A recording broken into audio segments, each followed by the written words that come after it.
Difference क्या होगा? अब रिवर्स, रिवर्स मतलब उल्टा हो जाएगा। जो पी टाइप सेमीकंडक्टर होगा उसके साथ नेगेटिव पोटेंशियल अटैच रहेगा, और जो एन टाइप सेमीकंडक्टर होगा उसके साथ पॉजिटिव। सो रिवर्स बाइसिंग हो जाएगी। रिवर्स बाइसिंग होने से जो डिप्लेशन लेयर है या डिप्लेशन रीजन है उसका साइज इंक्रीज कर जाएगा। साइज इंक्रीज करने का मतलब है रेजिस्टेंस इंक्रीज कर गया, और रेजिस्टेंस इंक्रीज करने से किसी भी तरह का करंट जो है वो फ्लो नहीं करेगा। सो रिवर्स बाइसिंग के केस में कभी भी करंट या कभी भी चार्ज जो है वो फ्लो नहीं करता। प्लीज इसे नोट करिए।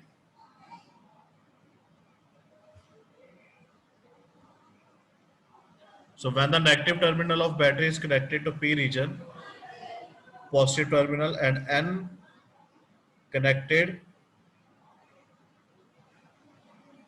that is known as reverse bias.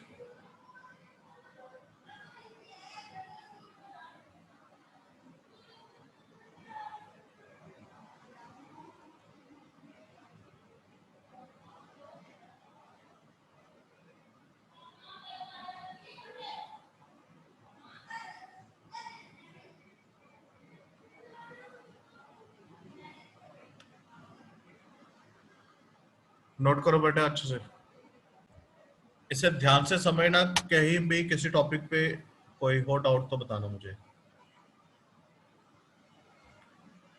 Rectifier का बेसिकली मतलब है रेक्टिफाई करना, मीन्स करंट के एक पोर्शन को ही मूव करने देना।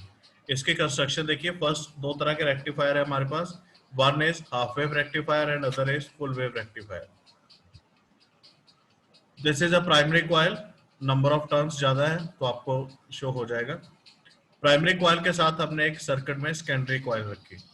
अब जब प्राइमरी कॉइल में से करंट फ्लो करता है, हमने पढ़ा है म्यूचुअल इंडक्शन में, तो जब प्राइमरी कॉइल में से करंट फ्लो करेगा तो सेकेंडरी कॉइल में अपने आप करंट जो है वो जनरेट होना शुरू हो जाएगा। अब इस सेकेंडरी कॉइल के साथ हमने एक डायोड अटैच कर दिया। This diode is PN junction. अगर आपको एग्जाम में आए कि give symbol of PN junction, please note करिए this is a symbol for the PN junction. This is a symbol for PN junction.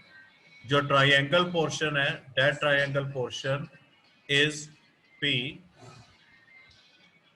This triangle portion is P, और ये जो हमारे पास एक स्ट्रेट लाइन है, this is N.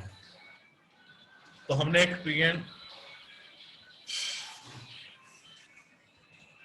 PN junction attach कर दिया, और एक हमारे पास रेजिस्टेंस, लोड रेजिस्टेंस है जो सर्किट के साथ अटैच है। सर्किट क्लियर हुआ आप लोगों को?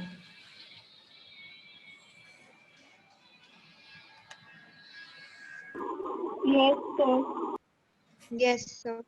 ठीक है जी। Yes.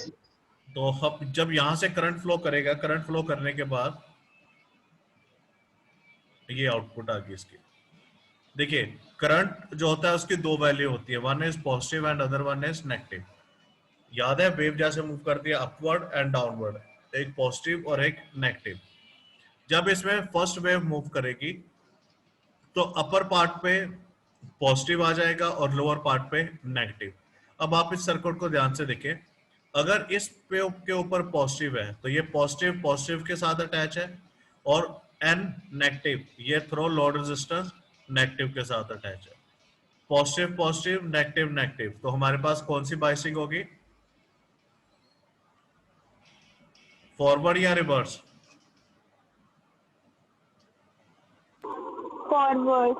फॉरवर्ड बाइसिंग होगी। फॉरवर्ड बाइसिंग के केस में डिप्लेशन रीजन जो है वो स्मॉल हो जाएगा, और रेजिस्टेंस भी कम रहेगा, जिसकी वजह से करंट जो है वो फ्लो करना स्टार्ट कर देगा, और हमारे पास आउटपुट आ जाएगी कुछ इस तरह से। ये देखिए, ये हमारे पास फर्स्ट वेव जब मूव की, पॉजिटिव नेगेटिव, और उसकी फर्स्ट जो है वो आउटपुट निकल गई। लेकिन अगर हम सेकंड केस इसका देखें, इसे ड्रॉ करिए जरा।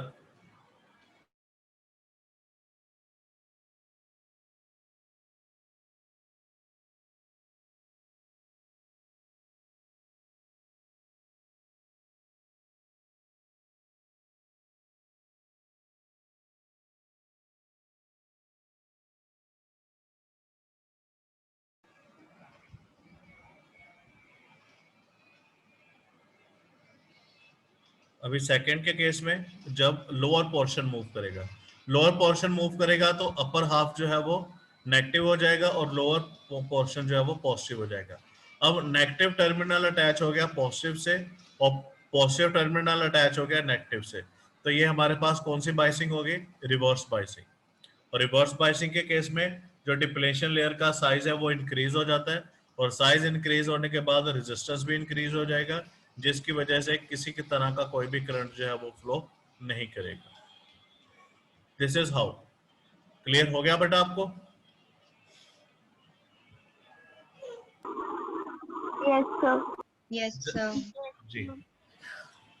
तो हमारे पास जो हमने करंट को इस तरह से रेक्टिफाई कर लिया, हमारे पास एक फुल वेव आई करंट की जिसमें पॉजिटिव और नेगेटिव दोनों थे, और जो हमारे पास आउटपुट निकले उसमें सिर्फ हमारे पास पॉजिटिव साइकिल था। इट मीन्स हमने करंट को रेक्टिफाई कर दिया, मीन्स हमने करंट को के कुछ पोर्शन को खत्म कर दिया, which is the main function of half wave rectifier. ये देखिए, ये फुल डायग्राम आपके पास, ये लास्ट डायग्राम से सारा क्लियर हो जाएगा। जब फर्स्ट वेव मूव करेगी फ्रॉम 0 to 180, तब अपर पोर्शन जो होगा सेकेंडरी सर्किट का वो फॉरवर्ड बायस हो जाएगा, फॉरवर्ड बायसिंग होएगी, तो करंट जो है वो आपके पास फ्लो कर गया। ये देखिए आउटपुट में करंट की वेव आ रही है। और जब 180 to 360 गया, मतलब लोअर पोर्शन, तो सेकेंडरी सर्किट में क्या होगा? रिवर्स बाइसिंग होगी, और रिवर्स बाइसिंग होने से कोई भी करंट फ्लो नहीं करेगा, तो इस वेव में किसी तरह का कोई भी करंट जो है वो रिप्रेजेंट नहीं हो रहा, कोई भी करंट जो है वो फ्लो नहीं कर रहा। फिर जब पॉजिटिव आया, पॉजिटिव वेव आई थर्ड टाइम, फिर से फॉरवर्ड बाइसिंग हुई और करंट फ्लो हो गया।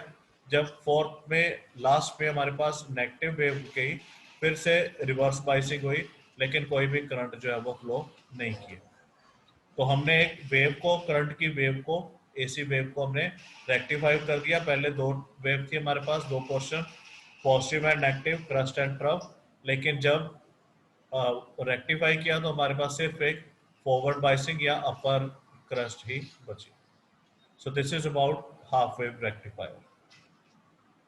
इसे आप प्लीज अच्छे से नोट कर लीजिए, किसी तरह का कोई भी पोर्शन इसमें आपका पेंडिंग नहीं होना चाहिए। अगर कोई डाउट है तो बताइए मुझे। तो नेक्स्ट हमारे पास है यहाँ पे फुल वेव रेक्टिफायर। अब फुल वेव रेक्टिफायर के बीच में हम क्या करेंगे? Primary coil, secondary, first diode and second diode, load resistance. अब इस केस में देखो, जब फर्स्ट वेव इसमें एंटर करेगी तो अपर जो डायोड D1 होगा वो फॉरवर्ड बायस हो जाएगा और डायोड D2 रिवर्स बायस होएगा। तो हमारे पास करंट की एक वेव आ जाएगी, this wave is just because of the diode D1। और जब हम उसमें से सेकंड वेव पास आउट करेंगे करंट की, तो क्या होगा? D1 रिवर्स बायस हो जाएगा और D2 फॉरवर्ड बायस हो जाएगा। अब करंट जो है वो फ्लो करेगा, this is because of the diode D2। और जब पूरा इस तरह से साइकिल चलेगा तो ये हमारे पास वेव की फॉर्मेशन।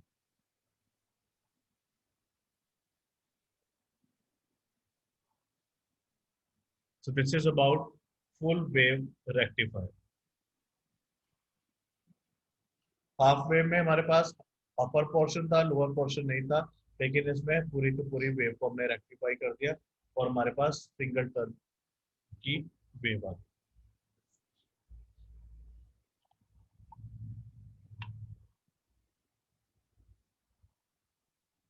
नोट करिए प्लीज।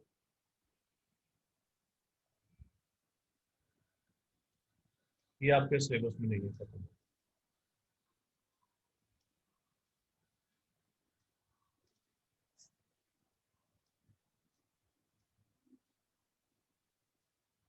नोट करिए, PN junction diode as a full wave rectifier.